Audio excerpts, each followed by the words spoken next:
Thando Mgenge, accused of murdering Sphamandla Khoza, is in a homophobic attack, is expected to apply for bail today at the Ntuzuma Magistrates Court north of Durban.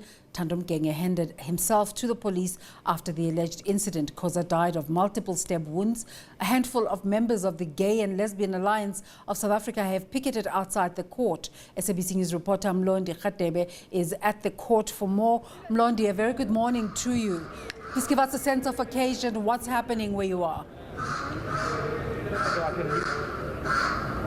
Thank you very much, Desiree. We are in the Ntuzuma Magistrates Court here in Durban. Basically, the members of the community have started getting inside the courtroom. You'll understand that because of COVID-19 regulations, they will have to be screened before they enter the court. So that is why we are still outside. We are still waiting for our turn to be called so that we can get inside the court.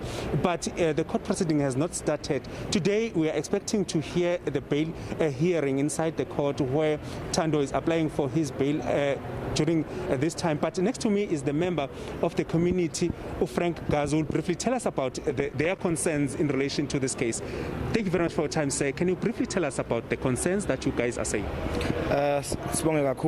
No, we as the Gay and Lesbian Alliance of South Africa, we are maintaining our position like we did last week, that we want Thando Mgenge to be denied a bail.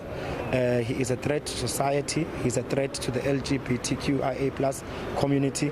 And I think him handing himself over was not an act of remorse. He knew that he bowed from pressure from the public and the community outcry. So there is no act of remorse whatsoever. So therefore, we call upon the justice system to deny him bail. There are other concerns in relation to the attacks faced by the gay and lesbian society community in South Africa. What else can be done to protect them?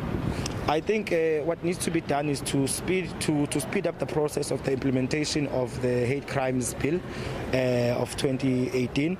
And also, like we say, we've been calling for the introduction of the LGBTQIA+ offenders register, similar to that of the EGBV register. So I think that will help a lot. And also, perhaps if the state and the South African Human Rights Commission and the Commission on Gender Equality fulfill the constitutional obligations of raising awareness and coming up with programs of this similar nature where they will raise awareness on hate crime and hate speech.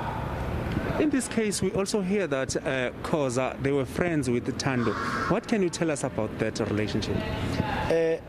I would rather not actually like to divulge on that as the matter is sub judice. Please. Basically, the gay and lesbian society being attacked now and again, even in Cape Town, Johannesburg, and even in Howick. Can you briefly tell us about that? Well, in fact, thank you for that question. In fact, yesterday during the day, we learned that the day before, one of our own was murdered. Check, a 21-year-old from Cape Town, Nyanga East. He was raped and murdered and left for dead. And that, in fact, came as a shock because just over the weekend we were just dealing with Ululu's passing, and we had a march and picket around Parliament. So, in fact, we are beyond shock. We are lost for words. It's scary. It's a scary thought. We don't know who to trust. We don't know that perhaps someone's going to come and attack you. It's a scary thought because we are being murdered by people that know us, by people that community members, people that we need. We hope that will protect us from such incidences. So it's really traumatic. It's been a stressful week, as you can see. I'm lost for words. There's not much that I can say. But the only thing that we want is we just want government to come together, support us, and act accordingly on this matter. Can they not shy away from it? We are members of society. We are South African citizens. We also enjoy the same freedoms and constitutional rights like any other South African, straight or not. So can they not backbench this matter? Can they deal with LGBTQIA+ matters and prioritize them, please? Thank you very much for your time, sir. Thank you so much. That was Frank Gazul, representing the Gay and Lesbian Alliance of South Africa. Back to you in studio, Desiree.